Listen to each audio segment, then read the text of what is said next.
Banksy's images pressed into picture frames.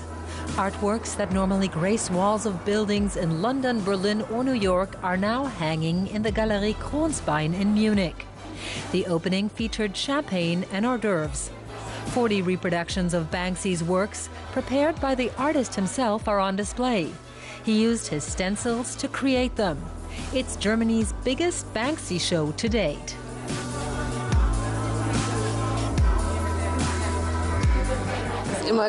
It's always great to see Banksy, though it is pretty unusual to see someone who's so known for his street art in such a formal gallery. You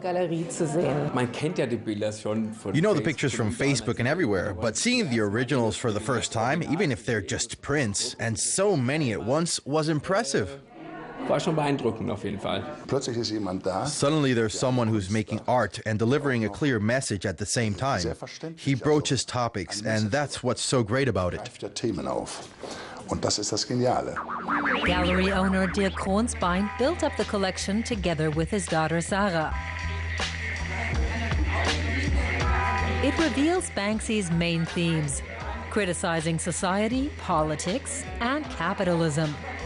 But his works are always humorous and even poke fun at critics of capitalism. Banksy also reacts quickly to current events. Here he condemns the use of tear gas at a refugee camp in France. An image of Apple founder Steve Jobs, who had Syrian roots, comments on the situation of Syrian refugees. The time, the place, and the message is so perfectly done in such a short time. He shows up in places where there are huge problems, and then he's gone again. Maybe the legend behind it makes it more exciting, so he's able to reach more people.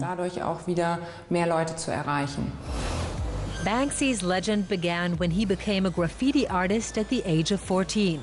To this day, he's managed to remain anonymous. But his graffiti is world famous. His works are so coveted that they have to be covered in plexiglass to keep people from stealing them. Wherever they appear, they attract hordes of tourists.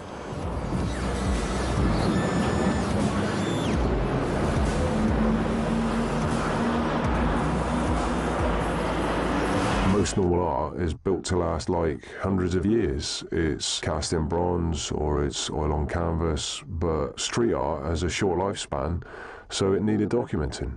You know, we all needed someone who knew how to use a camera. Banksy often takes the art world as his subject. He likes to smuggle his works into museums. In 2013, when his pictures were already worth thousands, he sold originals for cheap in New York at a very unglamorous stall. Hardly anybody bought one. At auction, however, Banksy's works have sold for up to 1.6 million euros. He's become a high-value brand. The day after one auction, Banksy made fun of collectors with this painting.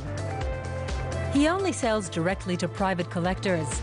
He gives them a certificate of authenticity along with half of a fake banknote. He keeps the other half. I'd say it took on a momentum of its own that he'd never have predicted back when he started out. These days, he makes the most of that to draw attention to what he's doing, or to charities or initiatives he supports. Over time, Banksy's projects have become increasingly ambitious. Last year's venture, a pop-up exhibition on the English coast called Dismaland, was his sinister twist on Disneyland. He can decide when, where, and how he works. That kind of creative freedom is a rare luxury for artists these days.